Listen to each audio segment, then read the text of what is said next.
emerging regulation of content, data, and consumer rights. We have a seasoned panel that has been lined up for us, and we have our moderator, the chair at Kiktanet. This is none other than the seasoned Ali Hussein, who is going to take over this session and guide us through this panel discussion. Sit back, ladies and gentlemen, relax and enjoy as we engage you and as you engage us in this panel discussion. Thank you and welcome. I'm back. This time we're talking about regulation. And I have this this little story that I always give about policy and regulation and how people, individuals, and organizations can actually join into the conversation. So you walk into a restaurant and you have three scenarios. Either you are the waiter serving the food, whether it's lunch, breakfast, or dinner, or you are sitting at the table, or if you're not those two, you are on the menu being eaten. This is policy and regulation. So where do you want to be? As a citizen, as an organization, where do you want to be? Do you want to be the waiter? Do you want to be on the menu? Or do you want to be at the table eating with others? So let's talk about emerging regulation of content, data, and consumer rights today. And with me, I would love to introduce my panelists today. Jan van Zoon, Swiss Digital Foreign Policy. Kui Kinyanjui, Head of Regulatory and Public Policy at Safaricom PLC. Immaculate Kasait, Data Protection Commissioner. Patricia Mushiri, Communications Authority of Kenya. And last but not least, Mercy Ndegwa of Facebook. Ladies and gentlemen, karibuni. So guys, we are talking about emerging issues of content, data, regulation, policy. This one is for my sister Mercy. And I was reading something just last night. I mean, I was like, I thought I knew everything. But clearly, when it comes to technology, you have to keep yourself so focused to keep on understanding what's going on almost a daily basis. So I want to read you guys something, and for my audience also. Tech's latest obsession, the Metaverse. Anyone has heard of the Metaverse? Tech CEOs like Mark Zuckerberg are obsessed with building the Metaverse. There are around 90 companies that are working to bring this concept to life. So what is the Metaverse? The Metaverse refers to the idea of a shared, persistent virtual space, akin to a digital mirror of the real world, but without any of the constraints. Facebook CEO Mark Zuckerberg, who recently articulated his vision to transform Facebook into a metaverse company, describes it as an embodied internet, where instead of just viewing content, you are in it. So you're going to start regulating me as a person. Forget about the content, right? Now, guys, how do we deal with this? Every day there is an 18-year-old coming up with something new. How do we ensure that we keep ourselves safe? We do not get further into this deep fake news and stuff like that. Mercy, over to you. Ali, you always throw this panel in the works to start off with the metaverse of all conversations, but really excited that you chose that actually, because the metaverse, I think, is going to be the reality for most people in the next 10 to 15 years. And it's good that we start having that conversation now, actually, because as we're thinking about regulating the internet space, and as we're thinking about how data can be used and how we safeguard people, and whilst doing that, making sure that we're not throttling innovation, things like the metaverse are the things I think would need to have at the back of our minds as we think about that.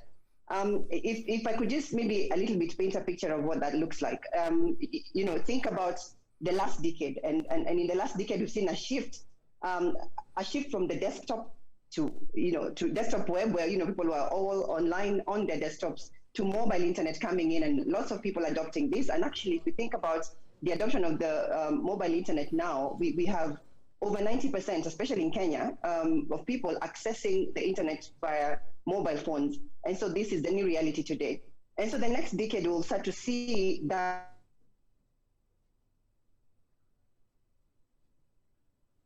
little try to glean into what that looks like. It's basically, think about the COVID situation, for example. And when you think about how we have struggled within this season to connect with one another. I don't know if you can still hear me. I can hear you. Please proceed. Yeah? Okay. During this COVID season, we've seen how we've been challenged in terms of how we connect with one another. Being close to one another has been a struggle for different reasons, because we've had the government directives to social distance, to make sure that people stayed safe and reduce the infection rates, which was important to do then. What we have also seen is an uptick in the number of people who have had then to try and connect via digital connections. Important. And we should prize those moments when we can be together with one another. You had Jan just saying now that he wishes he wasn't in Switzerland and was in Kenya. The need to connect with one another is actually very normal. It's human to want that. So the metaverse will be one of those spaces that will allow people to have sort of like a hybrid of that kind of feeling, where you can be in the same space, like this meeting we're having right now. We could be in the same space in the forms of our avatars, and being present together in the same room. I don't want to kill the concept of the metaverse. I'd love to invite everybody to go and watch the videos that we have been put out on the metaverse. I'm happy to share some resources on what that looks like. But I think the point it makes is basically that innovation on digital is something that is continuing to happen and will continue to happen. We see that every day. And when we're thinking about how to basically regulate this space, that is something we have to keep at the top of mind, because innovation comes to solve problems that are real in our society. It helps us to be able to do better with basically improve on our efficiency and effectiveness. And being able to nurture that is really key. And so when we're getting into these conversations, I think we need to have at the back of our minds the question of whether the regulatory frameworks we're putting up are actually futuristic enough to allow for this kind of innovation to happen. Are they throttling or getting us to be left behind, as in regressive in terms of our specific country? Or are we actually thinking about this also in a very, let me say, harmonized way across a wider region, so that we can make, for example, the continent of Africa, put it at the forefront of innovation around tech. And we've seen this already happening in so many ways and fashion that we shouldn't be throttling that as we go forward. So I'd be more than happy to share a lot more, but I could just tell you that with the metaverse, the idea is basically to make sure that we continue to enable spaces that people can connect in using AR and VR technology to ensure that people can continue to engage with one another without having the hindrances of being in physical spaces, or even being limited by the devices that they have in hand, just to create spaces that are more virtual, but at the same time real. And we really need to think about what does that look like from a policy and regulatory standpoint. Thank you so much, Mercy, for that info. And we would really love to delve into this. So if you could, when you have a bit of time, just post those links to the chat on our online platform. Immaculate, over to you. You are really probably the most important person today in this conversation, because you've heard of the term data is the new oil. But my question is, I've always asked is, so who has the rights to mine that oil? And who will ensure that that oil that's coming from us is utilized and used in the best way possible, regulated in the best way possible, without constraining innovation, and ensuring that as a country, we start earning some serious dollars around this. The biggest companies today are based on data. I don't need to say more. Immaculate, over to you.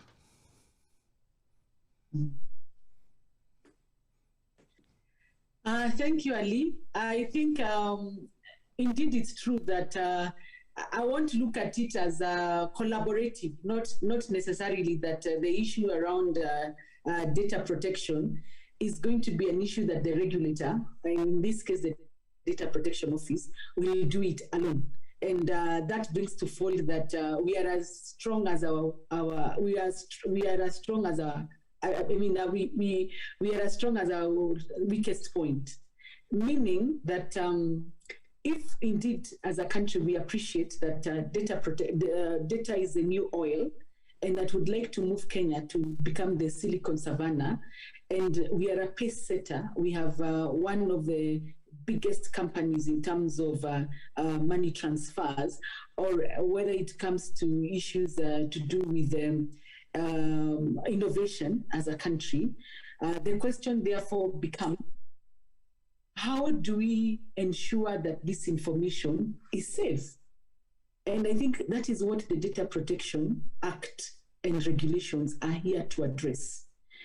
That this look at information and data as, don't look at people and the information as a commodity.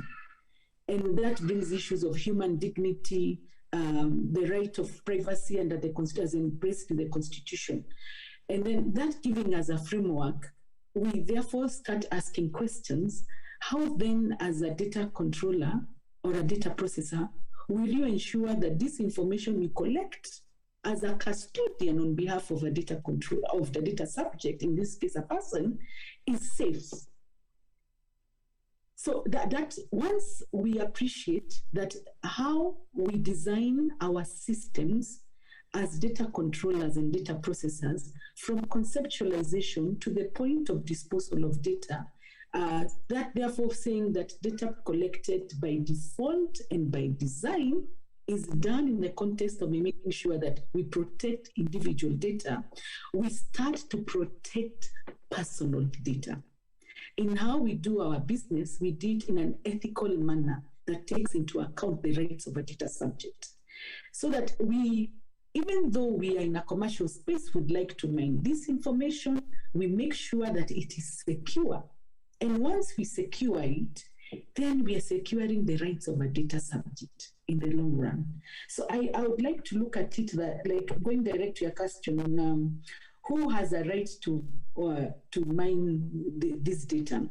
I think, therefore, the conversation should be, have you sought the authority or consent of the data subject? At the point where you're collecting the information, have you explained to them that this information, I want it to do specific things, and so that they understand what the information you're going to be using it for, so that we do not have a situation where you're using the information without their consent, or a situation where you collect information that you don't need.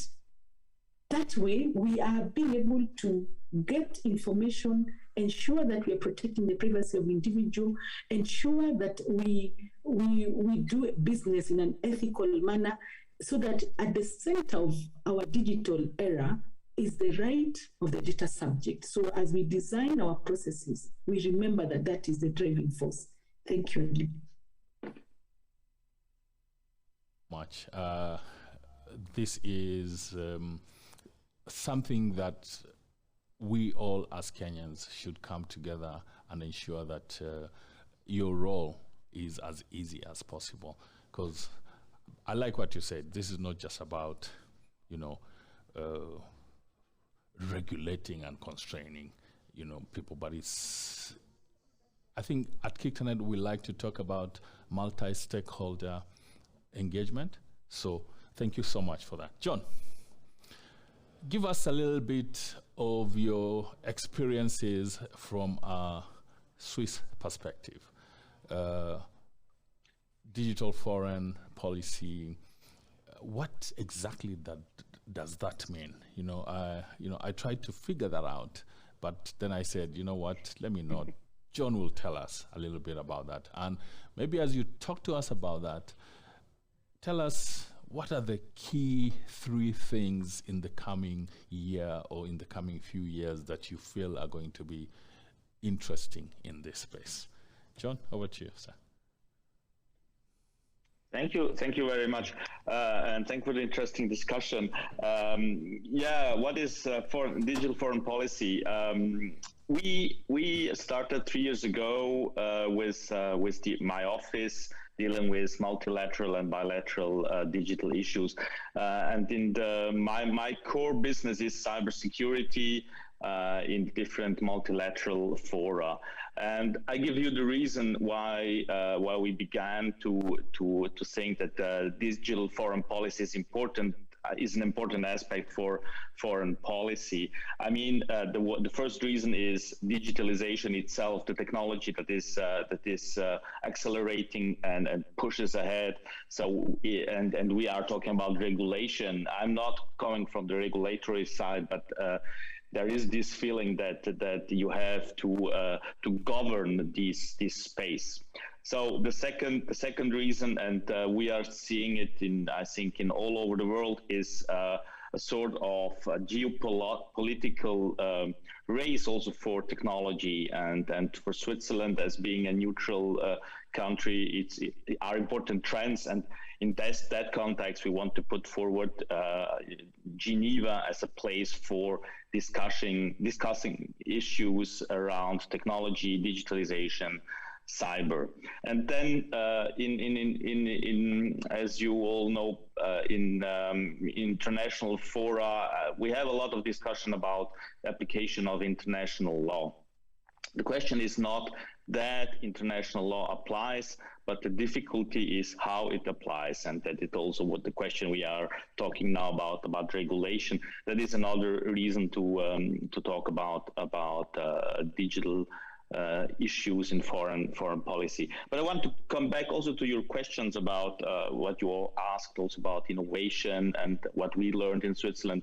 I mean, this COVID situation, as a government, I would say we were before COVID not very good at digitalization of work. I mean, this panel would not have been possible 2-3 years ago in our country, and it was an acceleration of tools that we can use, but we still struggle in some way. And I think it was Mercy saying that regulation doesn't have to. It is important that regulation allows innovation. I think that is very important.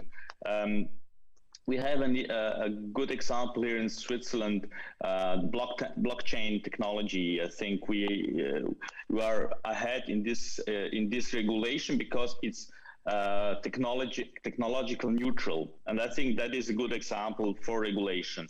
And an experience from Switzerland, but I mean, we are here in a multi-stakeholder discussion, and it's obvious. But also, when we in Switzerland do regulation, multi-stakeholder is at the heart of every regulation in the sense that we take everyone to the table and try to have regulations that are also implemented. So that is key, and we do the same in international fora. We have initiatives where we discuss topics like digital security of products and services. This initiative is called the Geneva Dialogue on Responsible Behavior in Cyberspace. It's also a concept that is important in my eyes in this discussion. Thank you. Over to you. Really appreciate that overview of digital foreign policy and all that. Kui, this is your turn. The use of private data and the frameworks around that. I think it's probably Safaricom is one of the largest. Your ecosystem, let me just rephrase that. Your ecosystem, Safaricom's ecosystem, your partners, your agents, M-Pesa and stuff like that, you're probably producing the most data, if not in Africa, at least in Kenya. How do you navigate this? I know there's a lot of work being done by you and your team around this, but give us a day in Koi's life at Safaricom when it comes to data issues. Ali, you're absolutely right. I think data is one of our foremost concerns right now as a business. In fact, I can tell you that our CEO is actually in a meeting with the rest of the team discussing how we can manage our use of customer data and how we can protect it and remain compliant to the laws. So it's something that's very close to home. We are also seeing that there's an emerging trend around customers becoming increasingly concerned about how their data has been used. They feel that too much of their data has been shared by companies such as Safaricom and such as our ecosystem, which is an interesting element to look at. Sorry, can you hear me? I can hear you. Please proceed. Okay. All right. Yeah, so it's an interesting dilemma that we're in because, of course, given the shifts that we're seeing in the industry as a whole, we've heard about how Facebook is creating the multiverse, or is it the ecosystem that they want to create that is going to be basically leveraging on people's data. There's so much opportunity in that space, but at the same time, there's the concerns, which are very real, that we need to understand exactly how this data is being used. We need to be able to control it and moderate the use of our data by commercial companies. And to be honest, I mean, our guards as customers tend to go up when we feel like our data has been used by a company for financial gain.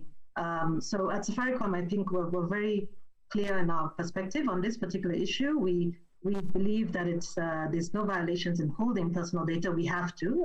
It's part of our license to operate, so to speak. However, we make sure that all the time we think about the laws that govern the industry, and we make sure that this data is processed in a manner that complies with the data governance frameworks that exist in Kenya. So we're very excited about the new Data Protection Act that has come into being. Very excited to work with Madam Data Commissioner to see how we can evolve that ecosystem, because it's been a concern for us for a while. Just to go back to the lack of trust that we're seeing industry-wide, I saw a study the other day by KPMG that basically outlined the fears that we're dealing with as an industry, which I think would be good to just surface in this forum. 86% of our customers of companies say that they're really concerned about how data is being used. They feel that it's been collected without their consent. And 40% of those customers actually believe that companies don't actually use that data ethically. So at Safaricom, we've put in place some measures to ensure that we do this ethically and we do this within the boundaries of the law. We've created a data protection policy internally, which basically guides how we access and use customer data. We also have appointed a data protection officer, and her role is basically to look at how we are using customer data and ensure it's in guidance with the laws. And we're trying to think about more broadly how we can increasingly just ensure that our customers are protected. So, of course, as you mentioned, Ali, there's a lot of information that you can get just from a simple M-Pesa transaction. When you send money to an organization, they typically have your number, your name, all that sort of stuff. We're trying to think about how we can creatively protect the customer while also allowing that merchant or agent to have the confirmation that the money has come from that customer without sharing too much data. So you may be seeing something from us in that regard going forward. And I just want to highlight that this is incredibly important to the future of any company, I think, in our industry and also beyond. I was reading a study on Apple and how their trust scores went up because they had launched this app tracking transparency product, which basically means that on Apple, you cannot be tracked by apps, or your information cannot be harvested by apps without your consent. And their trust scores just shot up. And I think that's a really important point to keep in mind.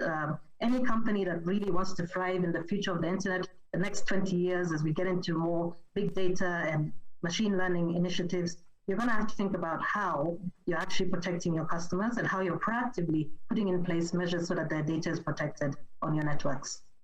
So thanks, man. Thank you so much. I think you've touched on a very, very important thing. We are transitioning from platform thinking to ecosystem thinking.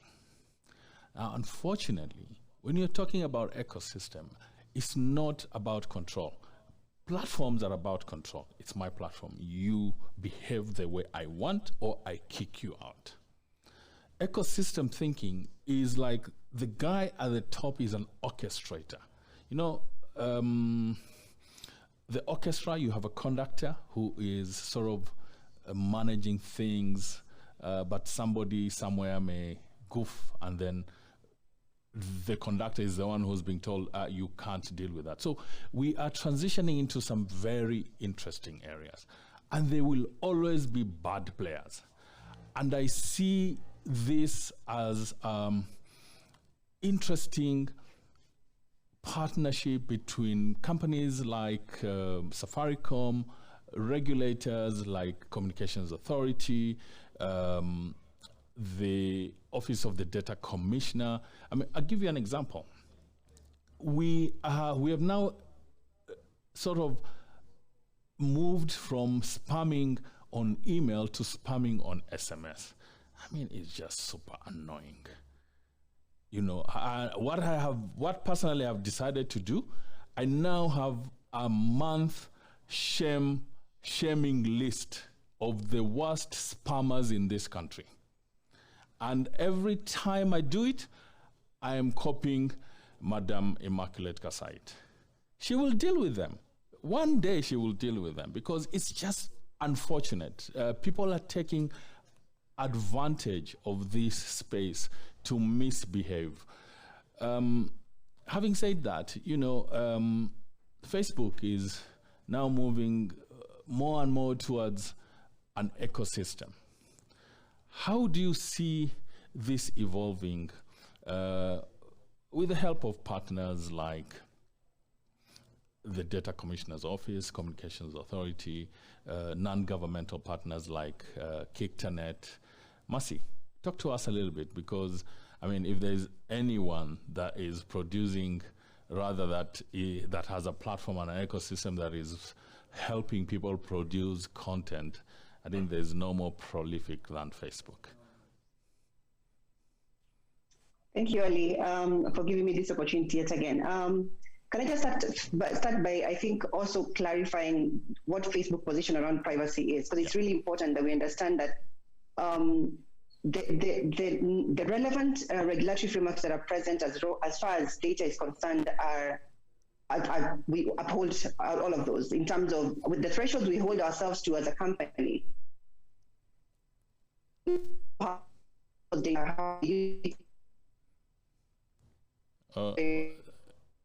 Thresholds on ourselves. The control, can you hear me? Give people the control. Now we can hear you. Please proceed. Sorry, Ali? Okay.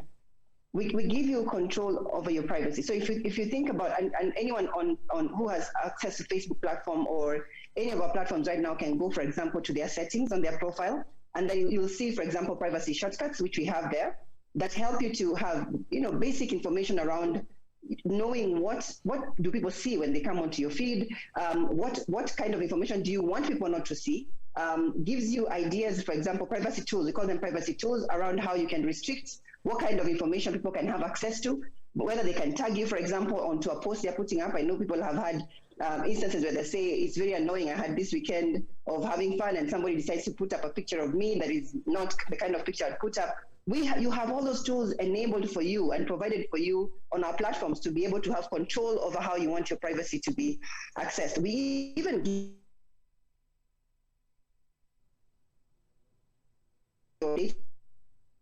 whether you even want to view or not. And all of these things you have the ability to do in terms of selecting your preferences to be able to understand or control how that data is being accessed or used. So we design privacy into our products from the outset. And I think this is one of the things we make sure that it checks off the compliance bit around the relevant data protection and privacy regulations that there could be.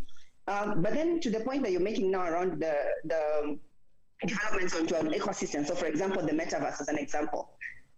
You know, when you think about, when we're talking about innovation earlier and why it's important to make sure that we're not throttling that, I think I mentioned that it's very important to make sure that any data protection regulations or framework that we have are not throttling that, because there is international principles that we should ensure that our frameworks within whichever country, whether it's Kenya or wherever, at least are aligned in terms of the principles that data privacy and protection around the world are more moving towards. Basically having a principle-based approach to how we do regulation around data, making them more harmonized and interoperable. Because to create an ecosystem, it's impossible to do that if you have different provisions in different jurisdictional spaces that can't work with each other. Like, it's hard to create an ecosystem when you have prohibitions in this place that are not prohibitions in another. And so that is what we're saying when you say having a more harmonized and interoperable, for example, law is really important. When you think about also having, for example, a law that allows to be technologically neutral, when you're thinking about an ecosystem, it needs to be able to allow anyone else to be able to come and build their new technology into it, again, so that they can interoperate. Can you hear me? I can hear you. I want to interrupt you for 1 minute and ask, just expound on technology neutrality. What is basically being able to allow for different technologies to be able to operate within a space. So the internet, let me put it that way, that to be able to allow for, how would I explain to them? So being technological neutral is basically, think about it this way, that there shouldn't be restrictions or prohibitions to only require certain technologies to be able to be used to develop something that does not allow another one to be able to do so. That, like the laws, when you think about now putting across a framework that can be used by, say, creators of content or by companies that are developing products and so on and so forth, it should allow for people to be able to come and do that seamlessly with different technologies. So that's how I'm looking at technology neutrality in my case. And also to allow for scalability, that, whatever technologies will then come to bring in, they can be scaled to entities of sizes, whether you're operating here or across different markets and so on and so forth. So a technologically neutral privacy law, for example, would benefit consumers because then it gives them a consistent level of protection regardless of the technology or service that they are using.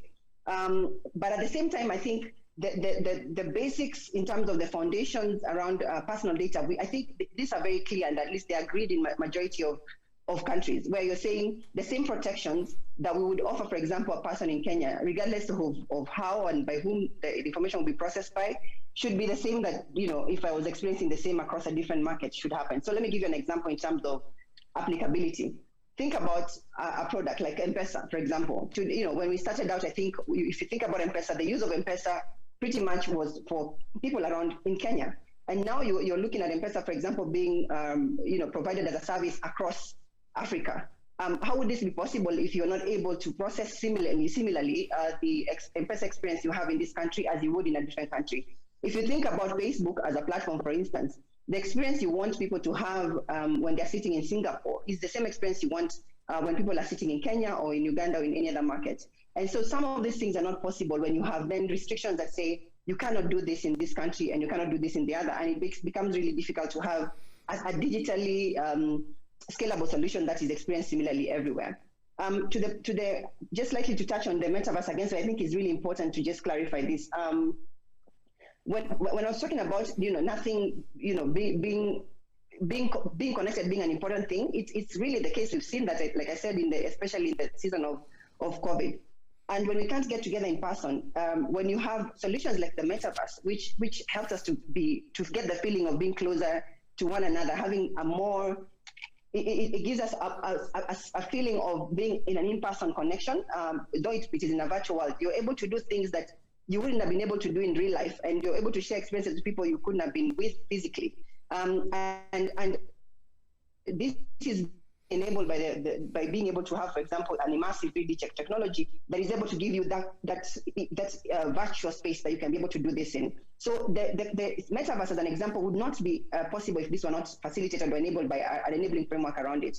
But it is also not one that will be built by Facebook by itself, because it would require different participants and players to come in. So there will be different developers, different content creators, different organizations that will come in to build, just like we've done with the internet. That there will be multiple players that come in to be able to see this come to reality. Like I said, it will be something from maybe 10 to 15 years where we'll be seeing this now coming into reality. We already see a lot of use of AR, VR, yes, but then to be able to get into the point where we have this metaverse as the reality, that a meeting like this would be present in the same room, in a digital room, let me put it that way, or a virtual room, This would require different participants to come in. Would need people who develop who are vendors of equipment, would need software developers, would need content creators, would need people in e-commerce, payments systems, and all those to be integrated to be enable this thing. And so an ecosystem such as that will be inclusive and would require many more people to be involved. So I don't know if that sort of answers the question, but happy to reach that at a later time. Completely, Mercy. Thank you so much. Thank you so much.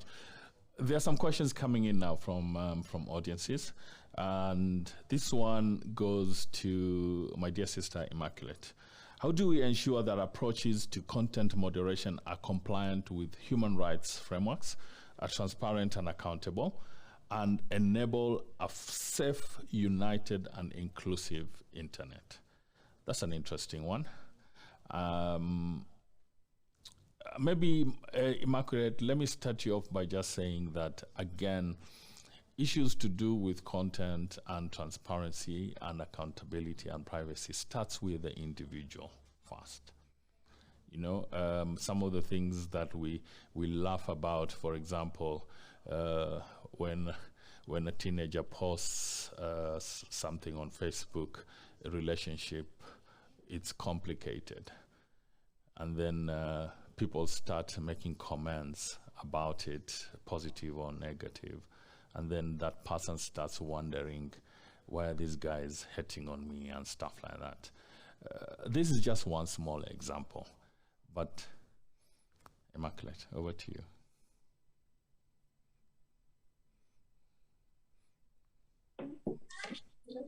Thank you, Ali. Like you've accurately put it, when it comes to issues around content moderation, it's very important to just emphasize what I spoke about earlier. I keep saying we need to treat individuals as human rights first. And the Constitution provides for that human rights framework, where the Constitution says that we all have a right to privacy. And that is embedded in the Kenyan Constitution. Having said that, whereas some of the ways of dealing with content development, it's important for the company or the platform that is providing for this kind of development, for somebody to come up with the information, or they're the ones processing that information, to put in place principles of data protection. One of them, the core ones, of course, is fairness, lawful, and transparency. They have to be very clear in terms of how the information is being processed. They have to be fair. There has to be a purpose limitation in terms of why that information is being collected in the first place. There is an issue around data minimization, accuracy, storage of data limitation, integrity, and accountability. Coming back to that individual who is processing information that has to do with them, the question then you ask, have they consented? Because consent is an important part of my personal data. Have I consented to this information being collected from me? And have I been told how this information will be utilized? Have I also been told to what extent the processing is going to happen? Have I been told how this information is going to be stored? A simple example, if you want me to participate in a certain process of content development, are you explaining to me how this information and who will access this information and whether it will be shared with a third party? And therefore, the responsibility then shifts to companies who then are the ones collecting that information to have in place a privacy notice, where it becomes mandatory for you to put in place consent as a requirement. And people are consent, you explain to the data subject in a language that they understand. This is how the information will be used. This is what it is being collected for, and this is how it's going to, who else it's going to be shared with. I believe if we are able to embrace the principles around data protection, as people who are, as institutions that are collecting data, then that way we will be able to safeguard the rights of a data subject. Thank you. Madam Immaculate. Thank you so much. Appreciate it. Unfortunately, we are running out of time. These panels, we're always saying that we need more time, but I guess if we needed more time, then we'll also ask God to increase the time of the day. So let's go straight into our closing remarks. Please take a minute or so to just close. If anything that you have burning that maybe I have not given you an opportunity to say, something that may have cropped up during the conversations, this is your time. Closing remarks. Let's start with our good brother from Switzerland. John, over to you. Closing remarks. Yeah, thank you very much. I think I can't add something that has not been said. And I mean, the most important, and we are here with digital means, but it's about humans, about their rights. And as Immaculate also said about consent and what you want to share in cyberspace. So my most important point, let be the technology not driven, or let the technology be driven by humans and not the other way around. Thank you, and over to you. And thank you for having me here at this wonderful panel. Thank you. Thank you, John. That was like a Swiss watch. 1 minute on the dot. Thank you, John. Much appreciated. Kui, over to you. Thanks, Ali. I think we've heard some really big themes coming through today. Content has been increasingly moderated. There's stricter guidelines around what is online, but we have to remember that we cannot stifle innovation. We have to allow innovation to thrive, because not only are our livelihoods dependent on this, our economies are actually dependent on this. In the next couple of years, I think 70% of our GDPs will actually be driven by digital processes. So we need to keep that in mind, even as we think about the human elements that have just been raised, and the fact that we're doing this in collaboration with each other. I think that's another key point that has come through. We can only make this succeed and have a united internet if we really truly unite as collaborators to make sure it remains that way. Good, thank you so much. You are absolutely right on that. In fact, I don't think today you can engage with government services without going on e-citizen. So, we are almost there. Mercy, over to you. Oh, Mercy, I love your background, by the way. So you must Thank you very much. You must invite us one of local artists. Thank you. I appreciate that. Thank you, Ali. Yeah, I think mine is to just reiterate the same point I've been trying to make, that when we think about data privacy and protection policies, we should think about having them encourage data innovation. The policies that foster innovation and responsible use of data are important because they drive economic activity, they drive the connectedness of people.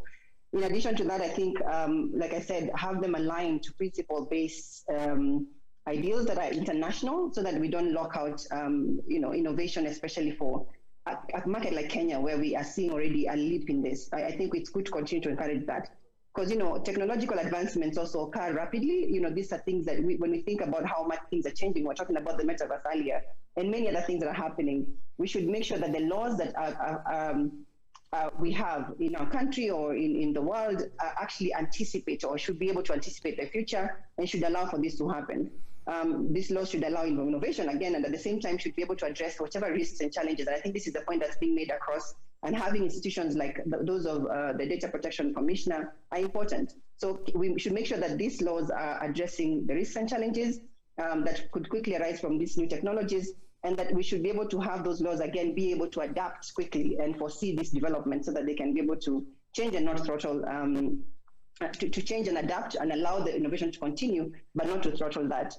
I think, but again, to encourage those, when I share the resources, please feel free to read about the metaverse and engage us, continue to engage us on how we can do that. The last thing I'd like to say is, please, if you're not familiar with the privacy settings for any of the platforms that we represent, so Facebook, Instagram, Messenger, or WhatsApp, go to your settings and look at the privacy shortcuts.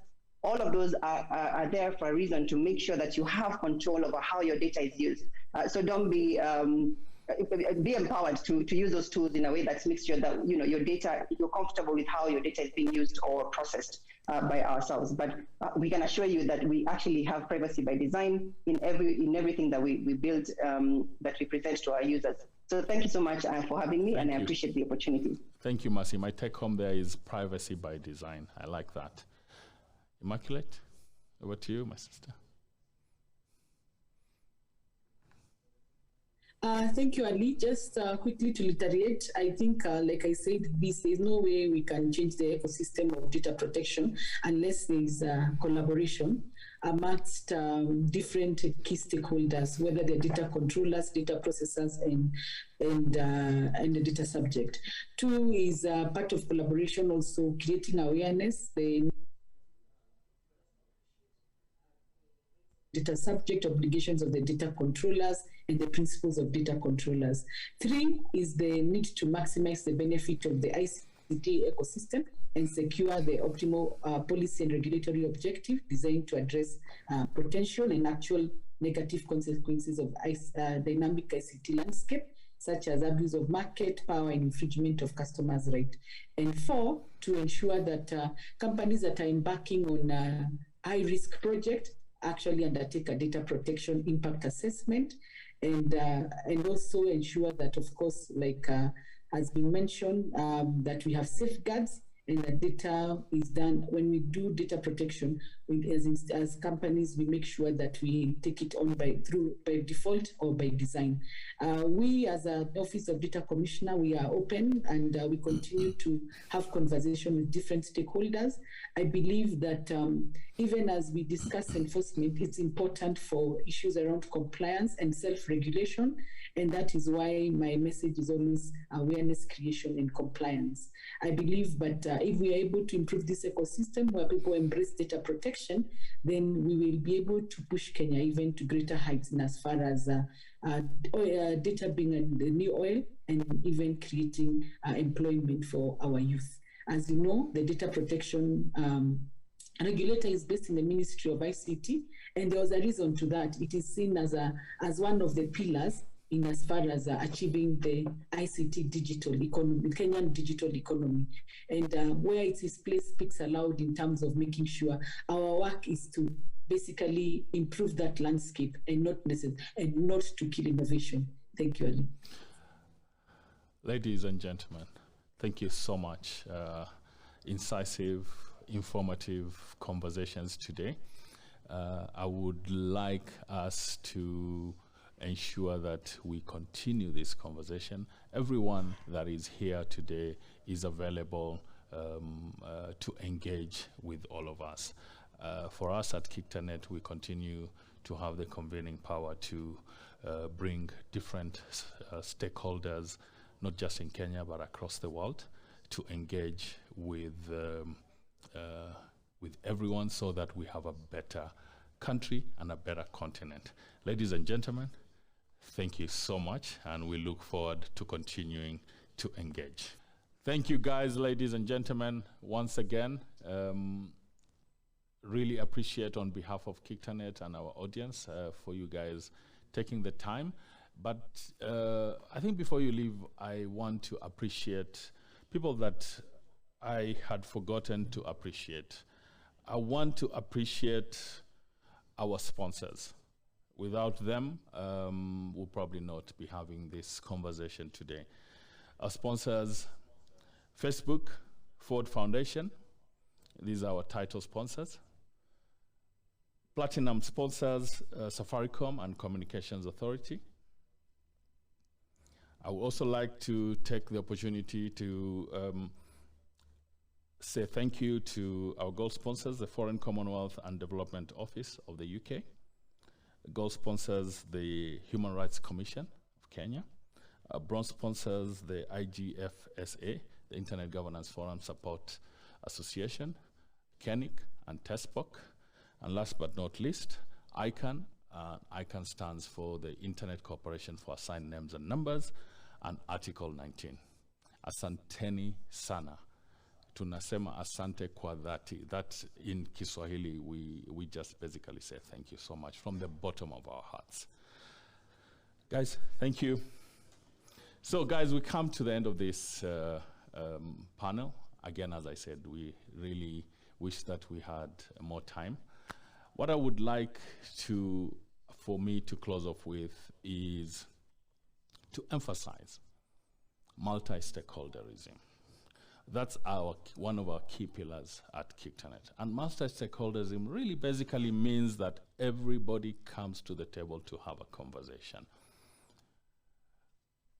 You must have a voice. How do you have a voice? You engage. And how do you engage? You must know how to engage. And that's why KICTANET does every year the Kenya School of Internet Governance, in short, KESIG. And I think this year we had about 200 people. We want to expand this, and we invite partners to come on board to help us expand this conversation on internet governance. With those few words, guys, I wish you a great rest of the day of IGF, great learning, great engagement, and great conversations. Thank you so much.